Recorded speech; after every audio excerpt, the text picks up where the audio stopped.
Hello students, this is the third lecture on the topic kinetic theory of gases and radiation, and today we will be finishing this particular part, okay, and then we solve the numerical on this part, then we will start with radiation. So your next topic is specific heat capacity. Specific heat capacity, ये topic आपको देख के लग रहा होगा ये आप already 11th standard के अंदर पढ़ चुके हो. Okay, so what is specific heat capacity? It is the amount of heat energy absorbed or released per unit mass of a substance to change in temperature by 1 degree or 1 Kelvin. Now this is the definition, but let us understand the definition by some example. For example, you take a beaker and in this particular beaker or container you have unit mass of gas. इस container में आपके पास कितना gas है? Unit mass means it can be 1 gram, it can be 1 kg, its magnitude should be 1. Okay, now suppose the temperature of the gas inside this particular container is 30 degree centigrade. It is 30 degree centigrade. Now if you want to make the temperature of this gas by 31 degree, then what you have to do? You have to add some heat. आपको क्या देना पड़ेगा इसको? Heat. And suppose if you want to make the temperature 29 degree, so what you have to do? You have to remove the heat. तो इसका temperature 31 या 29 करने के लिए जितना हीट आप दोगे या जितना निकालोगे, that is specific heat capacity. Amount of heat energy absorbed और released per unit mass of a substance. Unit mass है, हमने यूनिट लिया हुआ. To change in temperature by 1 degree और 1 केल्विन. तो अगर इसका टेम्परेचर 30 से 31 पे लाओ या 30 से 29 पे लेके जाओ, तो 30 से 31 पे लाने के लिए जितना हीट देना पड़ेगा या 30 से 29 जाने के लिए जितना हीट निकालना पड़ेगा, that is specific heat capacity. Similarly, this temperature can be written in Kelvin as well. तो केल्विन में भी अगर 1 डिग्री सेंटीग्रेड टेम्परेचर बढ़ रहा है तो केल्विन में भी उतना ही बढ़ेगा. 1 डिग्री टेम्परेचर कम हो रहा है तो केल्विन में भी उतना ही कम होगा. इसीलिए यहाँ पे लिखा गया 1 डिग्री और 1 kelvin. This is what is specific heat capacity. But ये जो स्पेसिफिक हीट कैपेसिटी आपने फाइंड किया, this is principle specific heat capacity. अब सर ये प्रिंसिपल क्या होता है? देखिए, स्पेसिफिक हीट कैपेसिटी का एक टाइप नहीं है, 2 टाइप है, depending upon amount of substance. देखिए, इसके अंदर जो अमाउंट ऑफ सब्सटेंस है वो किलोग्राम या ग्राम में भी हो सकता है, या इसके अंदर जो अमाउंट ऑफ सब्सटेंस है वो मोल में भी हो सकता है. Correct? It can be 1 mole, it can be 1 kg, 1 gram as well. तो अगर हम per unit mass of substance find करेंगे तो वो होगी प्रिंसिपल स्पेसिफिक हीट कैपेसिटी. और अगर यहां पर यूनिट मास की जगह हम पर यूनिट मोल ले लेवे तो अब वो हो जाएगी मोलर स्पेसिफिक हीट कैपेसिटी. मैं यहां पे दोनों ही चीजें लिख देता हूं और वो चीजें आपको याद रखना है, आपके नेक्स्ट टॉपिक के अंदर वो यूज होने वाला है. ओके, सो हमने देखा स्पेसिफिक हीट कैपेसिटी के 2 टाइप है. एक तो आपकी हो गई प्रिंसिपल स्पेसिफिक हीट कैपेसिटी, में शॉर्ट फॉर्म में लिख रहा हूं स्पेसिफिक हीट कैपेसिटी, और एक आपकी हो गई कौन सी? Molar specific heat capacity. एक प्रिंसिपल और एक मोलर. अच्छा, एक बात और है, क्या? ये जो स्पेसिफिक हीट कैपेसिटी है ये कांस्टेंट प्रेशर पे भी फाइंड की जा सकती है, कांस्टेंट वॉल्यूम पे भी फाइंड की जा सकती है. सर क्या मतलब? इसको भी समझ लो. सेम कंटेनर आप कंसीडर करो और इस कंटेनर के अंदर अमाउंट ऑफ गैस फिल्ड है. मान लेते हैं इसके अंदर हमने गैस को फिल किया हुआ है. फॉरगेट अबाउट मोल और kilogram, just unit amount of substance gas इसके अंदर है. हमने कंटेनर के आसपास जो वॉल लगाई हुई है, मान लेते हैं उनके जरिए इस पर अप्लाई किया गया प्रेशर कांस्टेंट है. क्या कांस्टेंट है? Pressure is constant. अब अगर कांस्टेंट प्रेशर पे आप हीट निकाल रहे हो या हीट दे रहे हो, क्या काम करने के लिए? इसका टेम्परेचर 1 डिग्री बढ़ाने या 1 डिग्री कम करने के लिए. तो अगर ये काम आप कांस्टेंट प्रेशर पे करोगे तो उससे जो अमाउंट ऑफ हीट मिलेगी उसको बोलेंगे specific heat capacity at constant pressure. और देखो, मान लो यही कंटेनर है और इस कंटेनर के अंदर जो भी गैस भरी हुई है हमने उसका वॉल्यूम कांस्टेंट रखा। क्या कांस्टेंट रखा? Volume is constant. अगर आपने उसका वॉल्यूम कांस्टेंट रखा हुआ है और फिर कांस्टेंट वॉल्यूम पे अगर आप इसकी हीट 1 डिग्री बढ़ा रहे हो या 1 डिग्री कम कर रहे हो, उस वक्त जो स्पेसिफिक हीट आपको मिलेगी उसको बोलेंगे specific heat capacity at constant volume. तो आप बात समझ गए। स्पेसिफिक हीट कैपेसिटी कितनी टाइप है? 2 टाइप, एक specific heat capacity at constant pressure और एक specific heat capacity at constant volume. दोनों ही अमाउंट अलग अलग होता है। फर्दर अगर हम पर यूनिट मास लेवे तो वो हमें मिलेगी प्रिंसिपल स्पेसिफिक हीट कैपेसिटी, और अगर हम इसको पर यूनिट मोल ले लेवे, यानी ये जो यूनिट मास है इसकी जगह पे क्या आ जाएगा? यूनिट मोल या 1 मोल, तो अब वो क्या बन जाएगी? Molar specific heat capacity. Okay, अच्छा, ये जो हमारा प्रिंसिपल स्पेसिफिक हीट कैपेसिटी है इसको हम लोग डिनोट करते हैं, एस सिंबल से, और मोलर स्पेसिफिक हीट कैपेसिटी को डिनोट करते हैं हम लोग सी सिंबल से। किससे डिनोट करेंगे? सी सिंबल से। तो ये बात आप याद रखिएगा, ठीक है। अब हम लोग क्या करने जा रहे हैं, मैं यहां पे एट कांस्टेंट प्रेशर और एट कांस्टेंट वॉल्यूम को भी ऐड कर देता हूं। तो let me add 2 terms here, at constant pressure, ठीक है, और यहां क्या आ जाएगा? At constant volume.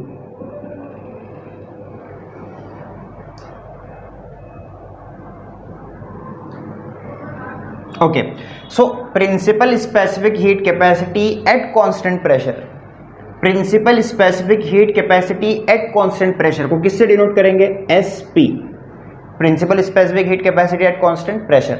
अच्छा, principle specific heat capacity at constant volume किससे डिनोट करेंगे? एसवी। उसी तरह molar specific heat capacity at constant pressure किससे डिनोट करेंगे? सीपी से।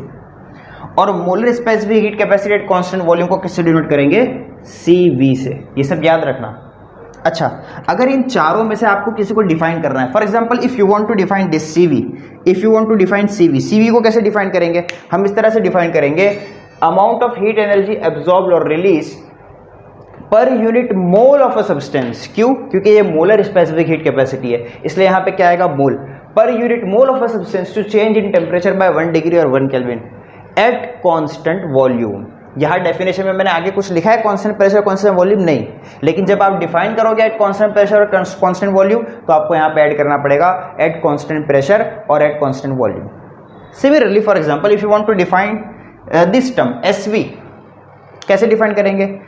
Amount of heat energy absorbed और released per unit mass of a substance, okay, to change the temperature by 1 degree और 1 kelvin at constant volume. समझ में आ गया? उसी तरह इसको कैसे डिफाइन करेंगे? Same, amount of heat energy absorb release per unit mass of substance to change temperature by 1 degree और 1 केल्विन एट कांस्टेंट प्रेशर। और इसको कैसे डिफाइन करेंगे? Amount of heat energy absorb और released per unit mole of a substance. क्यों? क्योंकि ये molar है। Per unit mole of a substance to change the temperature by 1 degree और 1 केल्विन एट कांस्टेंट प्रेशर। इतना समझ गए? तो हमारे पास 4 specific capacity, SP, SV, CP, CV. अब यहां इनके बीच में कुछ रिलेशंस है। There is relation between SP, SV and CP, CV. क्या रिलेशन है? वो रिलेशन मैं यहां पे बीच में लिख देता हूं। Relation is this term CP, पहले सीपी, सीवी, सीपी और एसपी का लिख लेते हैं, सॉरी, रिलेशन इनका और इनका है, एसपी और सीपी का, और एसवी और सीवी का। सीपी सीवी का भी रिलेशन है जो हम अभी नेक्स्ट टॉपिक को पढ़ेंगे मेयर्स रिलेशन में। अभी हम इन दोनों का रिलेशन देखें डायरेक्ट फॉर्मूले से। So these 2 terms are related by a formula CP is equal to m0 times SP. Sir इसमें m0 क्या है? This m0 is nothing but molar mass of the substance. इस कंटेनर में, जो कंटेनर मैंने बनाया था, उसमें जो गैस होगी, O2 हो, N2 हो, O2 N2 हो, नाइट्रोजन हो, अमोनिया हो, वट एवर इट इज, उसका मोलर मास लेंगे। और इन दोनों का बीच का रिलेशन क्या है? एसवी और सीवी का। We can write CV is equal to molar mass multiplied by SV। ये रिलेशन प्लीज़ आप याद रखिएगा, क्योंकि नेक्स्ट टॉपिक जो मैं अभी पढ़ाऊंगा उसके अंदर ये रिलेशंस वगैरह यूज होंगे। So did you guess this particular topic? Screen को पॉज करो, इसको कॉपी करो, हम आगे बढ़ते हैं। ओके, ये next topic is Mayer's relation. It is 3.9.1 of your text book. Mayer relation क्या है? Mayer's relation actually it is relation between, you can write relation between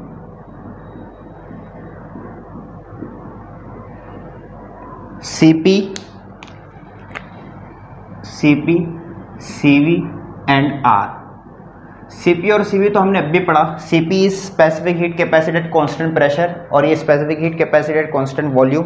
कौन सी, मोलर वाली या प्रिंसिपल वाली? Obviously molar specific heat capacity, because यहाँ पे symbol क्या है, C। इस सिंबल में कंफ्यूज मत होना।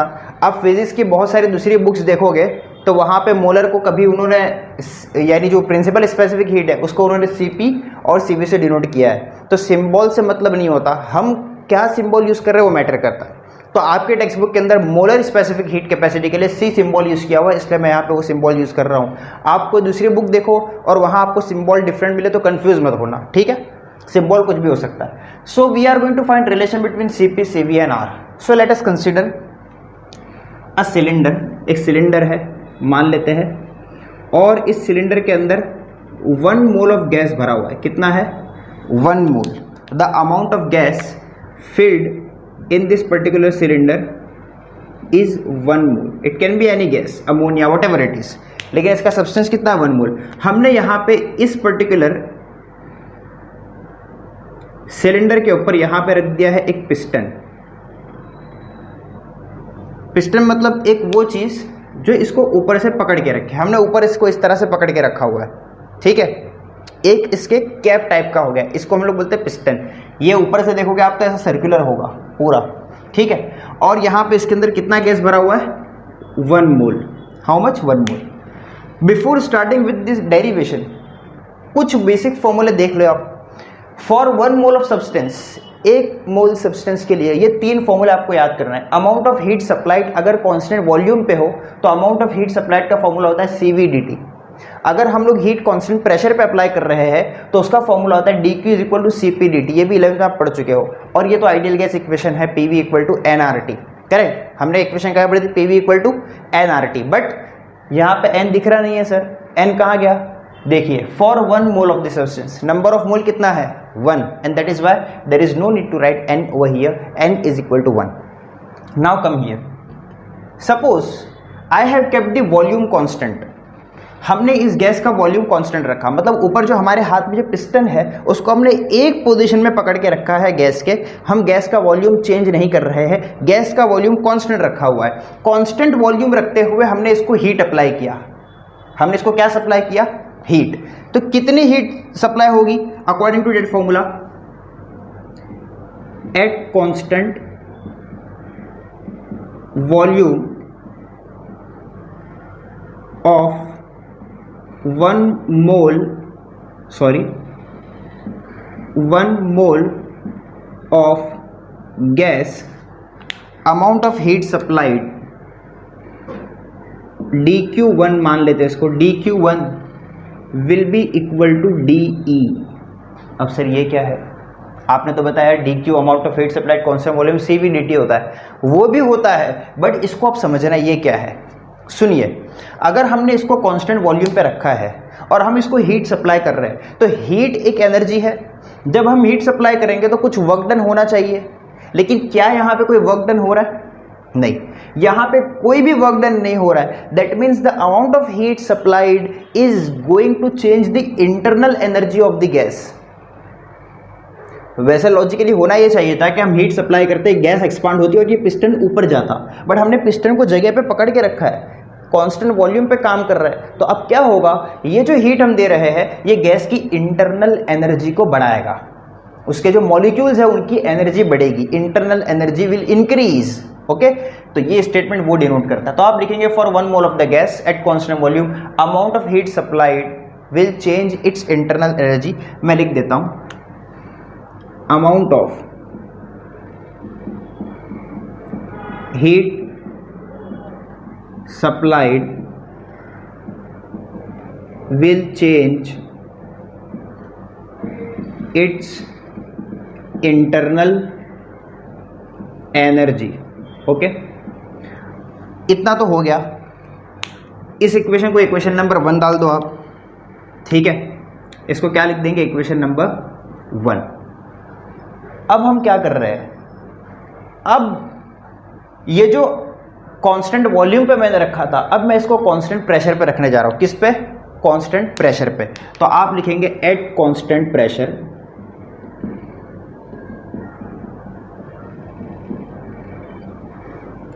of 1 mole of gas, amount of heat supplied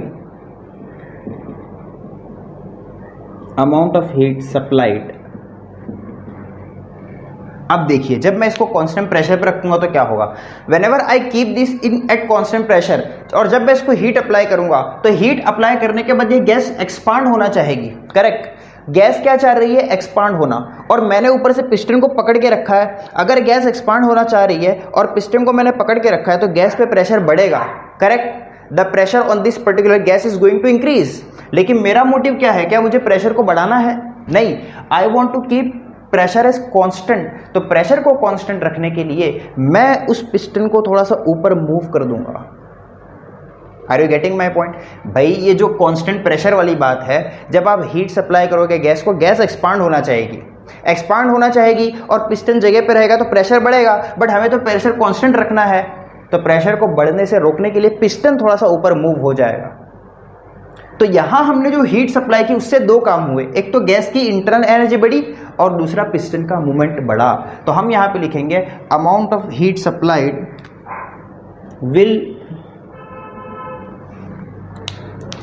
will cause change in internal energy and piston movement, या फिर ऐसा लिख दो change in internal energy and work done on piston. इसको हम डिनोट कर सकते हैं amount of heat supplied, in this case में dQ2. Amount of heat supplied dQ2, it is going to change internal energy plus यहां पे कुछ work done होगा dW. अच्छा, अब यहां ध्यान से सुनना. dQ2 amount of heat supplied will be equal to dE को आप एज इट इज रहने दो. वर्क डन का फॉर्मूला क्या है? मैं फॉर्मूला आप मेंशन करना भूल गया. हमने वैसे बर्नौली इक्वेशन के अंदर फॉर्मूला पढ़ चुके हैं. वर्क डन, छोटा वर्क डन का फॉर्मूला होता है PdV, प्रेशर इनटू वॉल्यूम. आप प्रेशर इनटू वॉल्यूम का डायमेंशन सॉल्व करके देखो, आपको वर्क डन का डायमेंशन मिलेगा. सो dW का फॉर्मूला क्या है? PdV. तो मैं यहां पे dW की जगह क्या लिखने जा रहा हूं? PdV. अब यहां DE का जो फॉर्मूला है वो क्या है? dQ1. dQ1 आपको इक्वेशन नंबर 1 से मिल जाएगा प्लस PdV. सही है. और यहां पे क्या आ गया आपका? dQ2. अच्छा, what is dQ2? Amount of heat supplied eight constant pressure. But amount of heat supplied eight constant pressure का फॉर्मूला क्या है? CpdT.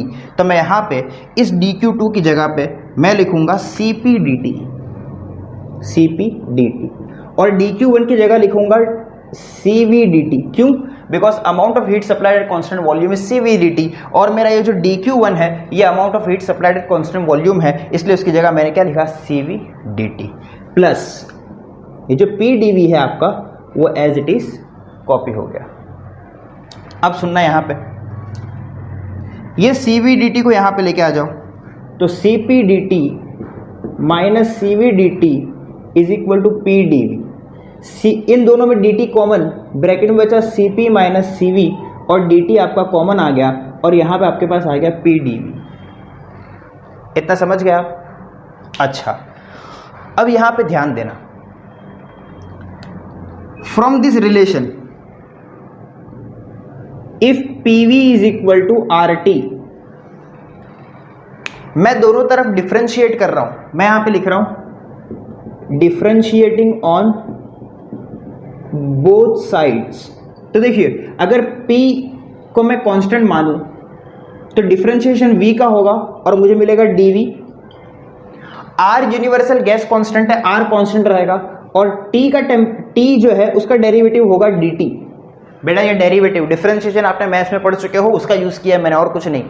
PV equal to RT है, इसलिए PdV इक्वल टू RDT होगा। कैसे आया? On differentiating. तो मैं यहाँ जो PdV है, यहाँ जो PdV है उसकी जगह क्या रख सकता हूँ मैं? RDT।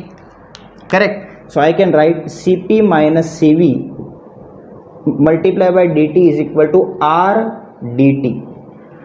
यस, PdV की जगह RDT कैसे आया? आप यहाँ पे रीजन लिख दोगे, क्या लिखोगे? PV equal to RT, therefore PdV is equal to RDT। अब आप देख सकते हो दोनों तरफ dt कैंसिल, आपको आंसर मिला Cp minus CV is equal to R। Very important relation, very important relation between Cp, CV and R। यहाँ देखिए relation between Cp, CV and R, Mayer's relation, ये हमने फाइंड कर लिया। Cp minus CV is equal to R। इतना समझ गए आप? अब यहाँ पे एक और चीज है, क्या चीज? वो देखिए यहाँ पे, सुनो, ये जो अमाउंट ऑफ हीट है बच्चों, या फिर आप इस इक्वेशन से समझिए बात को, इस इक्वेशन से जो अमाउंट ऑफ हीट होता है उसको हम लोग जनरली कैलोरी में रखते हैं। हीट को किस में रखते हैं हम लोग? कैलोरी में। और ये जो वर्क डन होता है, वर्क डन को जूल में रखते हैं। अब फिजिक्स में आपने यूनिट एंड डायमेंशन में पढ़ा है, अगर हम एक इक्वेशन लिख रहे हैं तो उस इक्वेशन के अंदर सारे टर्म्स कैसे होना चाहिए? सारे टर्म्स का जो यूनिट है that should be in SI और इन CGS और in the same system of unit. ऐसा नहीं कर सकते कि इसको कैलोरी में रखो और इसको जूल में रखो, नहीं। लेकिन जनरली हम ऐसा करते हैं, तो उस केस में क्या करना पड़ेगा? सुनिए, तो मैं यहां पे इसको लिखने जा रहा हूं, उस पर्टिकुलर सिचुएशन को मैं यहां पे लिख रहा हूं, क्या? If heat is in calorie and work done is in joule, then equation 1 मैं याद दे चुका हूं, मैं इसको लिख लेता हूं इक्वेशन नंबर स्टार। इसका क्या नाम देते हैं? Equation number star. Then equation star will become Cp minus CV is equal to R by J। J कहां से आ गया? What is J? J को लिखेंगे J इज मैकेनिकल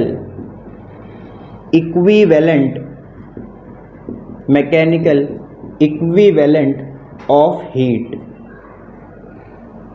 समझ गए आप? अगर हमने इसको कैलोरी में, इसको जूल में रखा तो यहाँ पे R के नीचे J लगाना पड़ेगा, where J is what? J is mechanical equivalent of heat.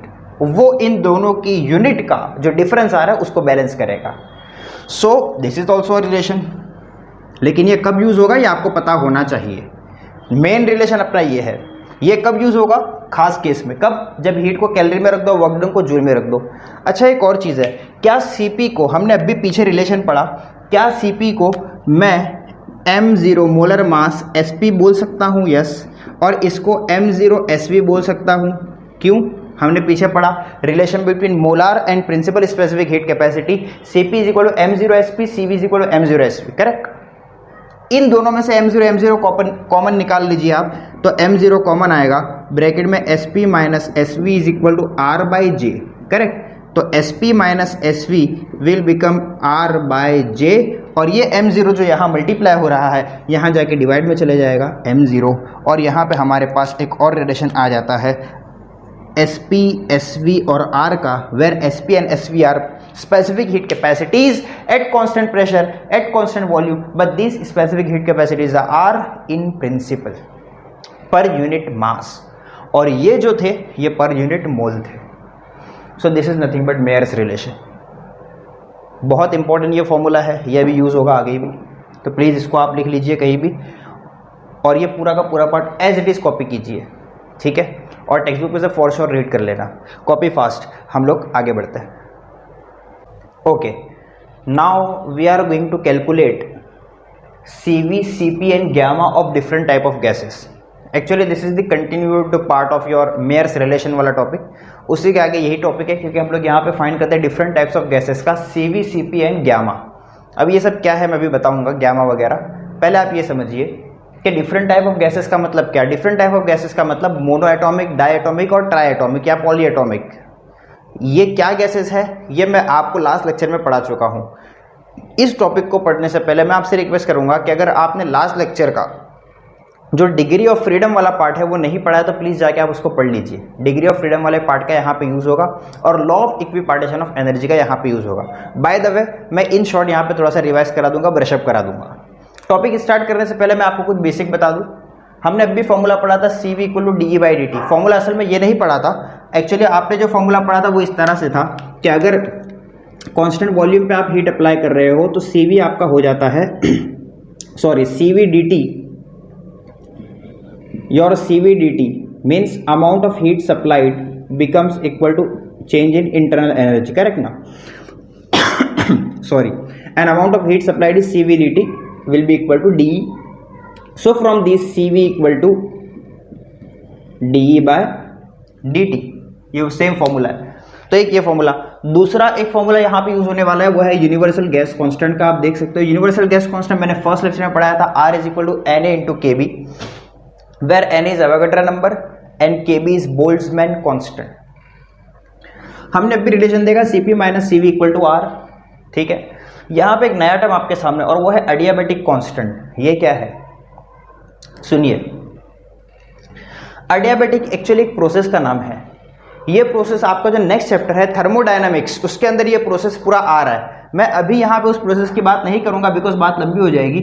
हम लोग यहाँ पे बस इतना आप याद रखो कि एडियाबैटिक कांस्टेंट एक वो कांस्टेंट है कि जो एडियाबैटिक प्रोसेस के अंदर आता है। कौन से प्रोसेस में? एडियाबैटिक प्रोसेस में। और वो एडियाबैटिक प्रोसेस कौन सा है?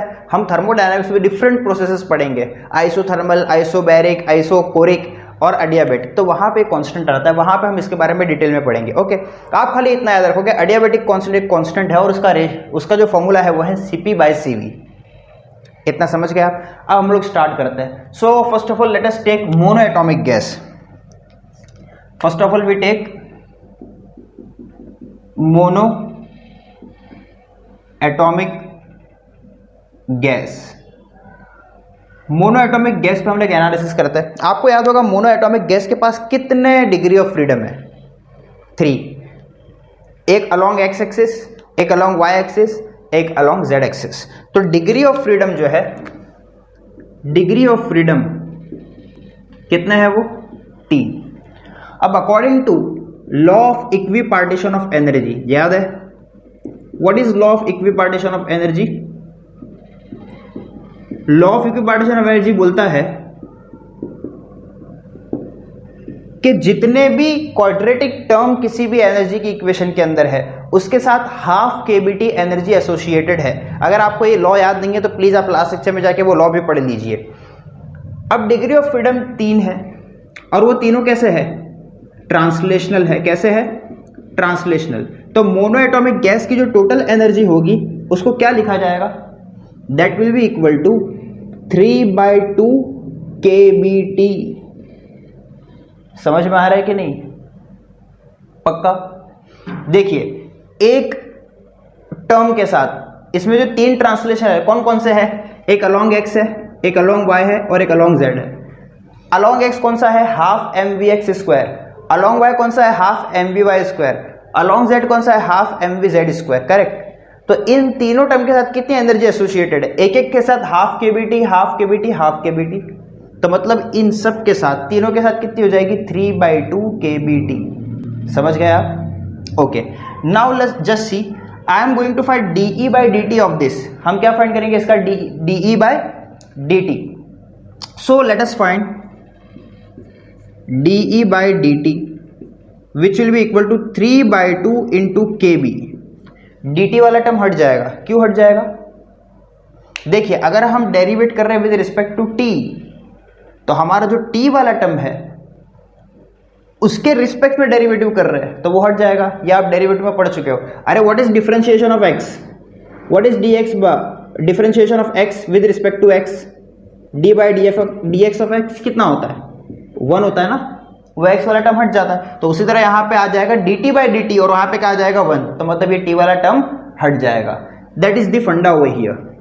So we found DE/dt is equal to 3/2 kb। But अगर आपको याद होगा तो ये जो फॉर्मूला है एनर्जी का, E = 3/2 kBt, ये कौन सा फॉर्मूला है? This is formula for energy per unit molecule, energy per unit molecule. But here let me write, here we are considering not single molecule but for number of molecules is equal to Na. Na क्या है? Avogadro number. अच्छा, अगर मैं number of molecule equal to Na मान रहा हूं, मतलब कितने नंबर ऑफ मॉलिक्यूल्स होंगे? 6.023 इंटू 10⁻23. और आपको यह बात भी पता है कि एक मोल में इतने मॉलिक्यूल होते हैं. अरे हम लोग इस पूरे डिस्कशन में किसकी बात कर रहे हैं? कितना मोल ऑफ गैस की बात कर रहे हैं? 1 मोल ऑफ गैस ना. So this is equal to what? 1 mole. So we are talking about 1 mole. सो 1 मोल में कितने molecule? Na, number of molecule. तो यहां पे E/N, ये जो फॉर्मूला था, this formula for energy per unit molecule N. तो ये जो है, इसके बाद आप चाहिए तो एक स्टेप ऐड कर लो. स्टेप ये होगा कि E will be equal to 3/2 kB T into N. लेकिन कितने मॉलिक्यूल है? एवोगैड्रो नंबर के बराबर. एवोगैड्रो नंबर के बराबर मॉलिक्यूल क्यों है? क्योंकि हमने मोल ऑफ गैस लिया है 1 मोल, और 1 मोल में इतने मॉलिक्यूल्स होता है. समझ में आ गई बात अच्छे से? ओके. अब यहां पे हम क्या करेंगे, Na को पहले लिख दो आप और T को बाद में लिखो. अब डेरिवेट करो तो dE/dt will be equal to 3/2 kB into Na. What is dE/dt? CV. What is kB into Na? R. तो मैं यहां पे वैल्यूज पुट कर रहा हूं और कुछ नहीं. CV equal to 3/2 R. आपको क्या मिला? ये CV मिला. हमें फाइंड करना है CP. ये रिलेशन देखिए, CP minus CV equal to R. तो यहां पे लिखेंगे but CP minus CV equal to R, therefore CP is equal to CV plus R. CV कितना आया? 3/2 R plus R. How much? 5/2 R. This is your CP. CP मिल गया. और क्या कैलकुलेट करना है हमको? Gamma, adiabatic constant. Adiabatic constant का formula CP/CV.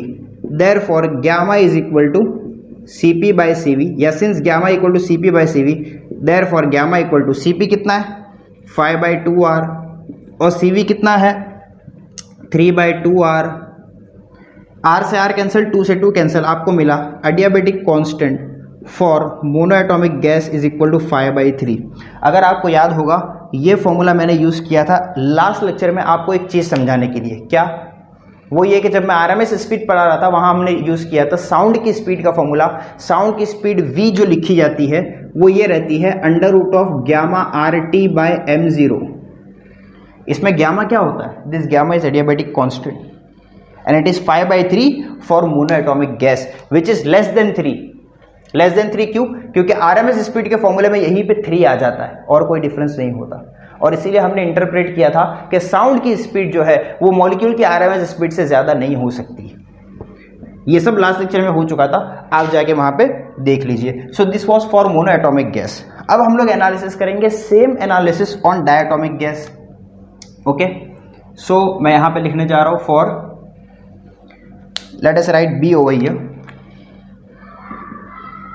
For diatomic gas. Monoatomic gas कौन कौन सी होती है आपको पता होगा? Helium, this is monoatomic gas. Diatomic gas कौन कौन सी होती है? Oxygen, nitrogen etcetera. So these are diatomic gas. Diatomic gas के लिए भी हम लोग सबसे पहले वही करेंगे, डिग्री ऑफ फ्रीडम फाइंड करेंगे. बताइए डायटोमिक गैस का डिग्री ऑफ फ्रीडम क्या होता है?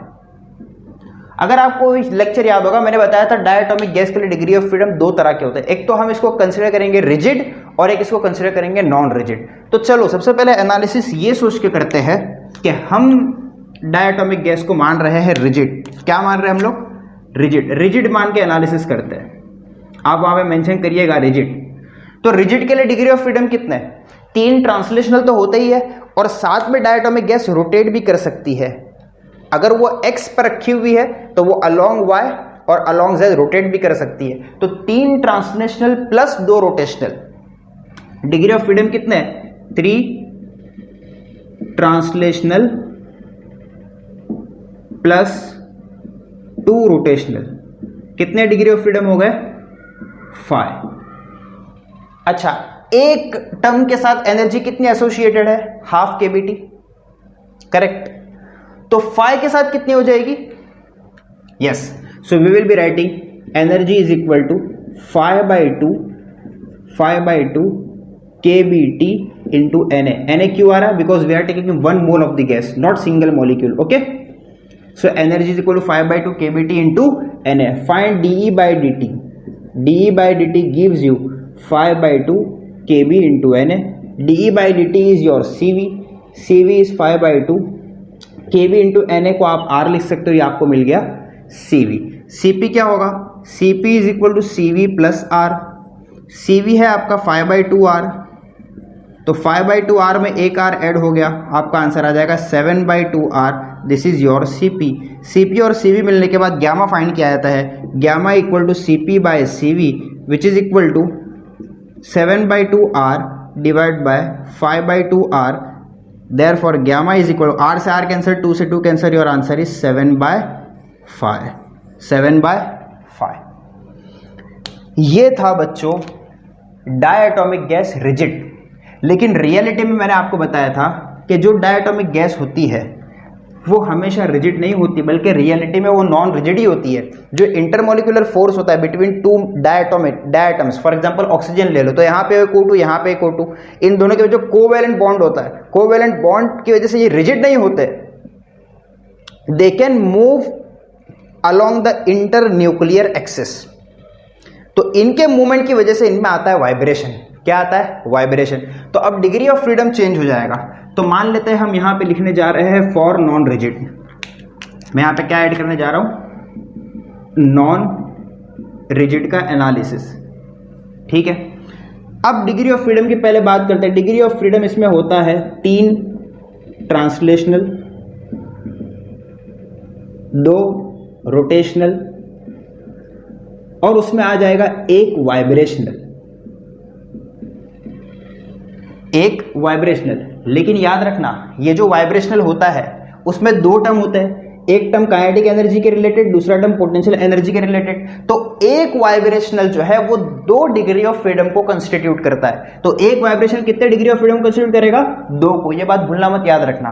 तो आप टोटल करो कितने हो गए? 3 2 5 और 2 7. So for non rigid degree of freedom is 7. अगर डिग्री ऑफ फ्रीडम 7 हो गया तो अब इसमें हाफ केबीटी वाले टर्म कितने आएंगे? 7 terms, because this particular energy, the average energy of this particular non rigid diatomic gas will constitute 7 quadratic terms, and that is why energy associated with 7 terms will be 7/2 kBT. कैसे आया ये सब? According to law of equipartition of energy. ये सब जगह लिखना पड़ेगा, ये सेम पैटर्न में. यहाँ पे मैंने डायरेक्ट किया है, लिखा नहीं है, but you have to write everywhere according to law of equipartition of energy. So we can write energy is equal to 7/2 kBT into Na. ठीक है, अब आप इसका क्या फाइंड कर सकते हो? dE by dt आपको मिलेगा 7/2 kB into Na. dE by dt की जगह CV रख दीजिए आप, 7/2 एज इट इज रख दीजिए और इसकी जगह R आपको क्या मिल गया? CV. Next is to find CP. CP is equal to what? CV plus R. कहां से आया? ये रिलेशन से. So your CP will be equal to 7/2R plus R. कितना हो जाएगा ये? This will become 9/2R. Correct. 7/2 plus 2 is 9/2. Next step is क्या फाइंड करना है आपको? Gamma equal to CP by CV. Correct ना? CP कितना है इसका? 9/2R और CV कितना है? 7/2R. R से R, 2 से 2 cancel, your gamma equal to 9/7. Gamma is equal to 9/7. समझ में आ गया? सो ये हमने कैलकुलेट किया मोनो एटॉमिक डायटोमिक के लिए. एक और गैस रह गई है. कैसी? Poly atomic. अरे गैस खाली मोनो एटॉमिक थोड़ी होती है लाइक हीलियम, या फिर डायटोमिक भी नहीं होती like oxygen. It can B poly atomic. जैसे अमोनिया में नाइट्रोजन एटम होता है और 3 हाइड्रोजन उसके आसपास होता है और वो गैस है. तो पॉली एटॉमिक का भी तो कुछ तो होगा ना फंडा. तो आप इसको पहले कॉपी कीजिए, मैं पॉली एटॉमिक कराता हूँ. बिफोर कॉपिंग एक चीज दिमाग में रखो आप. क्या? आप हर जगह देख रहे हो जो Cp है वो 7/2 आ रहा है, Cv है 5/2 आ रहा है, यहाँ Cp 9/2, यहाँ Cv 7/2, यहाँ Cp 3/2, सॉरी Cp यहाँ पे कहाँ गया 5/2 और Cv 3/2। आप हर जगह देख रहे हो Cp is always greater than Cv। इसको याद रखना हमेशा, कभी भी वो कम नहीं होगा। Cp आपका जो होता है वो ऑलवेज ग्रेटर देन Cv होता है, इसको आप नोट कर लीजिएगा। ये MCQ वगैरह के अंदर कहीं भी पूछ सकता है, आपको ये चीज़ हेल्प कर सकती है वहाँ पे, ठीक है। तो स्क्रीन को पॉज करो और ये सब कॉपी करो, हम पॉलीएटॉमिक का एनालिसिस करते हैं। Okay, now let us analyse the same thing for polyatomic gas. Okay, now just see here, सबसे पहले क्या करते हैं हम लोग, इसमें डिग्री ऑफ फ्रीडम लिखते हैं। पहले ये देखिए डिग्री ऑफ फ्रीडम कितना होगा। पॉलीएटॉमिक गैस में डिग्री ऑफ फ्रीडम आपने देखा होगा, हमारे पास होता है 3 ट्रांसलेशनल और उसके बाद हमने देखा वहां पे 3 रोटेशनल होता है। कितने होते हैं? 3 रोटेशनल। सर 3 कैसे होगा?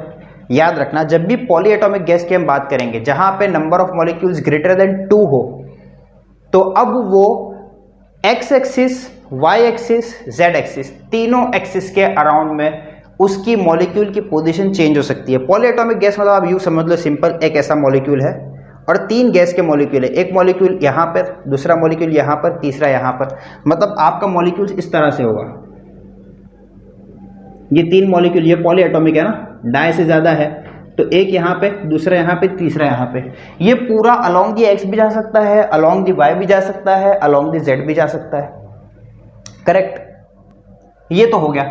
अब अगर मैं यहाँ पे एक एक्सिस ऐसा मान लूँ, एक्स एक्सिस, इसको वाई एक्सिस मान लूँ और इसके परपेंडिकुलर जेड मान लूँ, आप देखिए क्या ये एक्स के अराउंड भी घूम सकता है? तो इसका रोटेशन आ गया, रोटेशन अराउंड एक्स। ये जो वाई एक्सिस है वो बोर्ड के प्लेन के अंदर जा रही है ऐसे, ये जो एक्सिस आपको मैंने ऐसे दिखाया, actually it is going inside. क्या वो उस एक्सिस के अराउंड भी घूम सकता है? यानी ये मॉलिक्यूल जगह पे रहेगा, ये दोनों ऐसे घूमेंगे, मतलब इसका रोटेशन हो सकता है अराउंड वाई। उसी तरह इसका रोटेशन अराउंड जेड भी हो सकता है, ये जेड एक्सिस परपेंडिकुलर है और ये 2 मॉलिक्यूल इस तरह इसके अराउंड में घूम सकते हैं कि नहीं? करेक्ट ना? So it can rotate along the x, it can rotate along the y, also it can rotate along the z। तो यहाँ पे रोटेशन आ जाता है along the z also, and that is a polyatomic में 3 rotational degree of freedom है। कितना है? 3। दूसरी एक बात, हमने इसको नॉन रिजिड माना है, रियलिटी में नॉन रिजिड ही होता है। तो नॉन रिजिड होगा मतलब वहां पे वाइब्रेशनल आएगा। कितने वाइब्रेशनल होंगे? अब यहाँ पे जो इसके नंबर ऑफ वाइब्रेशनल मोड्स होते हैं वो बहुत सारे होते हैं, वो हम गिन नहीं सकते। There are various modes of vibration and that is why we are saying that, we are consider that there are f number of vibrational। कितने? f vibrational। सर क्यों? क्योंकि there are f number of modes of vibration of this। इसका mode of vibration एक नहीं होता, it can vibrate along the x, ये molecule along the z vibrate हो सकता है, या along the z या along the y वाइब्रेट हो सकता है, या फिर ये दोनों स्टेशनरी रहेंगे ये वाइब्रेट होगा, या दोनों स्टेशनरी रहेंगे ये वाइब्रेट होगा, या तीनों वाइब्रेट होंगे। Modes of vibrations are f numbers। There are f number of vibrational modes and that is why we are saying that this particular molecule is going to vibrate in f vibrational modes and that is why degree of freedom कितने हो जाएंगे? f। तो 3 translational, 3 rotational और 3 vibrational. अच्छा, अब इसके हम लोग एनर्जी लिखेंगे, एनर्जी, एवरेज एनर्जी। 3 ट्रांसलेशनल से कितनी एनर्जी आएगी? 3/2 kBT। Na भी लिख दो साथ में। 3 रोटेशनल से कितनी आएगी? 3/2 kBT into Na। F vibrational से कितनी आएगी? देखिए F मैंने यहां पे लिख दिया और ब्रैकेट में लिखा वाइब्रेशनल। मुझे एक बात बताइए बच्चों, एक वाइब्रेशनल के पास क्या 2 मोड्स होते हैं? हमने अभी लास्ट टाइम देखा 2 मोड्स होते हैं कि नहीं? एक होता है काइनेटिक एनर्जी और एक होता है रिलेटेड टू पोटेंशियल एनर्जी। जो एक वाइब्रेशनल मोड होता है उसके पास जो क्वाड्रेटिक टर्म्स होते हैं वो 2 होते हैं, one is related to kinetic, another is related to potential. तो यहां पे जो F वाइब्रेशन मैंने लिखा है, वाइब्रेशन की जगह पे क्या आएगा? Half kBT?